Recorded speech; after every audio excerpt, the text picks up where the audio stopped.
আমাদের এই ইয়ার্ন ডাইংয়ে আমাদের প্রায় দেড়শো শ্রমিক আছে। 150 শ্রমিক আমাদের 2 শিফটে কাজ করে, 80 জন করে 160 জন। এখন বিদ্যুৎ গ্যাসের পাশাপাশি এখন বিদ্যুতের প্রায় 2 ঘন্টা লোডশেডিং, 1-1.5 ঘন্টা লোডশেডিং থাকে। এর মধ্যে মেশিনের মাল থাকে, মালগুলো নষ্ট হইতেছে, আবার নতুন করে মেশিন রানিং দিয়ে প্রায় 3-4 ঘন্টার একটা প্রবলেম তৈরি হইতেছে। আর এই মালগুলো যে নষ্ট হইতেছে, এগুলো পরবর্তীতে যে রিডেং করে যে এগুলা মানে অ্যাকচুয়াল প্রোডাকশন হিসেবে গণ্য হবে, এর অবহিত হচ্ছে, নষ্ট হইতেছে। এবং শিপমেন্ট আমাদের প্রায় 1 মাস 25 দিন 20 দিন 15 দিন লেট হচ্ছে আর কি, শিপমেন্টগুলো মালগুলো পৌঁছাইতে বাইরের কাছে।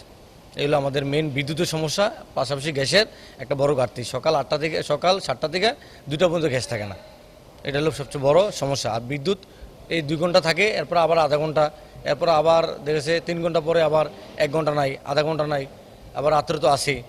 রাত্রে আমাদের তো এটা 2 শিফটের প্রতিষ্ঠান, 8 ঘন্টা করে 16 ঘন্টা চলে। সকালে দিনে 8 ঘন্টা, রাত্রে 8 ঘন্টা। এর মধ্যে বিদ্যুতের একটা বড় সমস্যা, পাশাপাশি গ্যাসের জন্য আমরা অলরেডি বাখরাবাসীর কথা বলছিলাম, বাখরাত বললে এটা সমাধান করে দিবে, এখনও সমাধান হয়নি।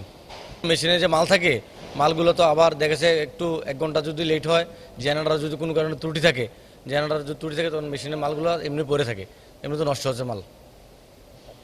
জি, মেশিন নষ্ট হচ্ছে, মেশিনের মালামালও নষ্ট হইতেছে। শ্রমিক তো বসে থাকে, শ্রমিকের তো ধরুন 3-4 ঘন্টা বিদ্যুৎ ছাড়া বসে থাকা লাগে। এর মধ্যে তো তাদের কোনো কাজকর্ম থাকে না, তারা ফ্যাক্টরি অন্ধকার থাকে, কাজকর্ম একদম পুরোপুরি বন্ধ থাকে আর কি।